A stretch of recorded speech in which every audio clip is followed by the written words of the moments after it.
Bonjour à tous et bienvenue sur Étholo. Je voulais vous parler aujourd'hui d'un exercice que j'affectionne particulièrement, qui est d'instaurer le premier contact avec les animaux qui ont du mal à se laisser toucher ou licoler pour obtenir leur adhésion.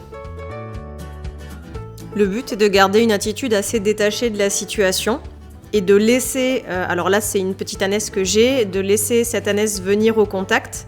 Et au moment du contact, je l'ai au départ récompensée systématiquement. Je ne suis pas allée la toucher. Donc j'ai attendu qu'elle vienne à mon contact, même quand c'est derrière mon dos, et j'ai récompensé.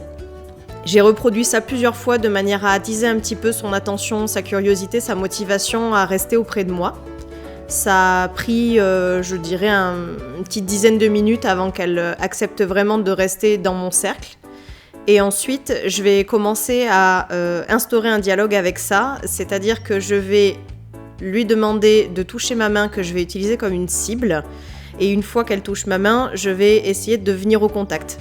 Je vais ainsi créer une communication entre nous où elle va venir toucher uniquement quand elle est d'accord, quand elle est prête.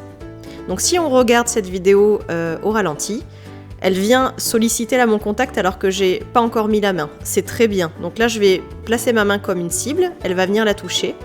Et immédiatement après, je vais, moi, venir la toucher. On voit qu'elle a un petit réflexe au niveau de sa tête de regarder un peu sur le côté extérieur. Ça peut dire qu'elle n'était pas sûre d'elle, mais comme elle est venue toucher avant, ça va vraiment la motiver à prendre sur elle et à rester. Parce qu'elle avait donné son accord juste avant. Je vais refaire la même chose avec le licol, que je vais commencer à intégrer doucement dans son environnement. Donc je lui demande de toucher le licol, je l'efface, donc je vais le remettre derrière mon dos pour qu'elle ne cherche pas à le toucher systématiquement, et là je vais récompenser immédiatement parce que le licol c'est vraiment nouveau pour elle.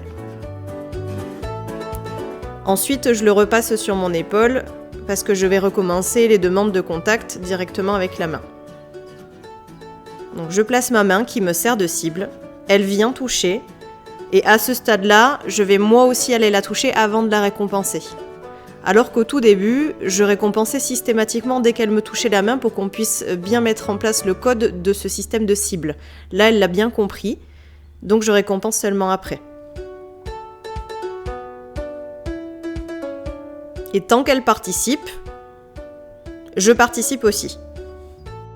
Dans les moments où je ne travaille pas avec le licol, c'est important de ne pas le cacher. Je suis pas là pour la piéger. Je veux vraiment que ce soit intégré comme quelque chose de normal dans son environnement, le licol. Surtout qu'elle avait beaucoup de soucis à se faire licoler.